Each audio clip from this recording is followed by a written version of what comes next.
Au cœur de la société. Au cœur de la société est une émission préparée en synergie par les radios Inzamba Agatekakawe, Radio RPA Ijouya Nyagihugu, ainsi que la radio-télévision Renaissance. Les discours sont nombreux au sujet du fonctionnement de la justice au Burundi, notamment ceux du président Évariste Ndayishimiye. D'un côté, il affirme que la justice est indépendante, mais d'un autre, il reconnaît ouvertement qu'elle doit suivre ses instructions. En fin de semaine dernière, lors de la clôture d'une croisade organisée par les autorités, il a déclaré avoir accordé l'indépendance au pouvoir judiciaire, mais que ce dernier n'a pas su utiliser cette liberté pour rendre une vraie justice aux citoyens. Des propos que beaucoup considèrent comme une tentative de tromper l'opinion publique, tant nationale qu'internationale, car les faits démontrent que la justice est régulièrement utilisée comme un instrument par l'exécutif pour réprimer toute voix dissidente ou critique envers le régime. C'est ce que nous allons développer dans ce numéro du magazine Au cœur de la société. Je suis Pierre Garungu, bienvenue dans votre émission. Le président de la République affirme que les juges au Burundi l'ont trahi en rendant des décisions contraires à la loi et en se livrant à la corruption. Évariste Ndayishimiye soutient que les magistrats ont mis en place des lois qui les protègent, au point que même ceux qui commettent des fautes graves échappent à toute sanction. Il met en garde les juges en rappelant qu'en collaboration avec le Parlement, ils disposent du pouvoir de dissoudre entièrement le système judiciaire. Nos confrères de la radio Inzamba Agatekakawe ont préparé le son du président Ndayishimiye. Il existe un organe chargé de faire respecter la loi, c'est le système judiciaire. En principe, il devrait constituer le premier rempart contre toute violation de la loi. Mais lorsque j'ai découvert le fonctionnement réel du pouvoir judiciaire, je l'ai trouvé profondément corrompu. J'ai alors déclaré, je ferai tout ce qui est en mon pouvoir pour que plus personne, même les puissants qui manipulent les juges, ne puissent bloquer les dossiers en toute impunité.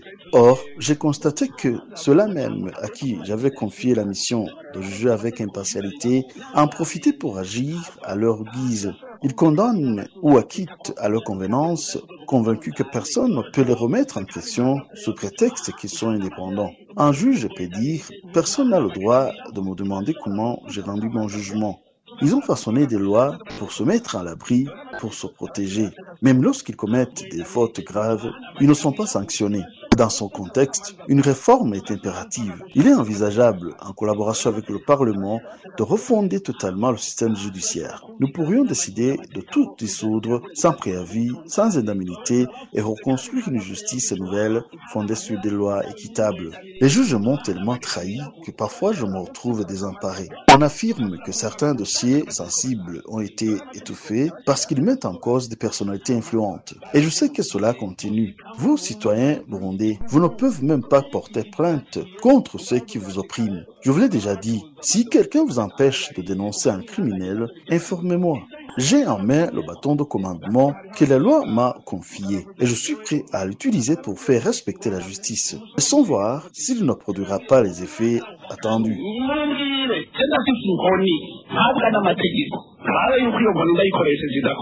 Ce discours est pris comme mensonger lorsque le président de la République dit qu'il a conféré à la magistrature de l'indépendance entière alors que cette instance agit sous les ordres du chef de l'État lui-même ou encore manipulée par le parti CNDD-FDD et les Imbonerakure, déplore maître François Nyamoya, secrétaire général du parti MSD.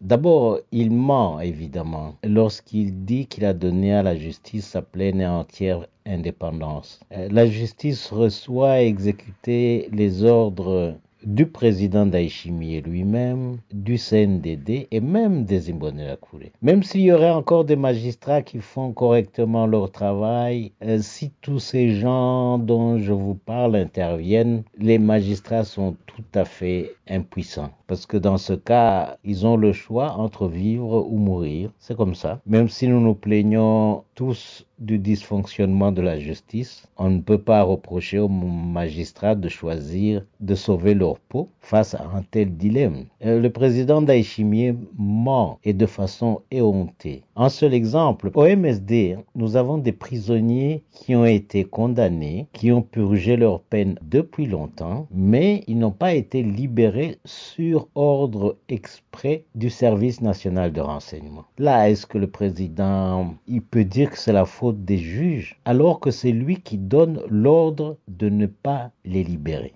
Quant à la substitution des magistrats dans le corps de la justice, Maître François Nyamoya trouve qu'Évariste Ndayishimiye aurait plutôt un plan d'engager les Imbonerakure au sein de cette institution. Encore une fois, Maître François Nyamoya, il est au micro de nos confrères de la radio RPA. Quand il dit qu'il peut chasser tous les magistrats et refaire entièrement l'institution judiciaire, c'est peut-être qu'il a un projet de donner du travail aux Imbonerakure en les plaçant dans le corps judiciaire après avoir chassé ceux qui y sont déjà. Sinon, la réhabilitation de la justice est impossible tant que le CNDD sera au pouvoir. Donc, si les Barundi veulent réhabiliter la justice, il n'y a qu'une seule voie, chasser le CNDD-FDD. Les paroles de Ndayishimiye n'intéressent plus personne. Les inquiétudes de l'avocat François Nyamoya font partie des critiques régulièrement émises par certains spécialistes du droit et de la gouvernance. Selon eux, le véritable problème au Burundi réside dans l'ingérence du pouvoir exécutif dans les autres institutions de l'État, notamment la justice, que le régime cherche à utiliser comme un outil pour faire taire toute voix discordante. Et c'est ici que prend fin cette émission. Merci à vous toutes et à tous qui l'avez suivi. Rendez-vous la semaine prochaine pour un autre numéro. C'était Pierre Garungo au micro. À bientôt. C'était l'émission Au cœur de la société.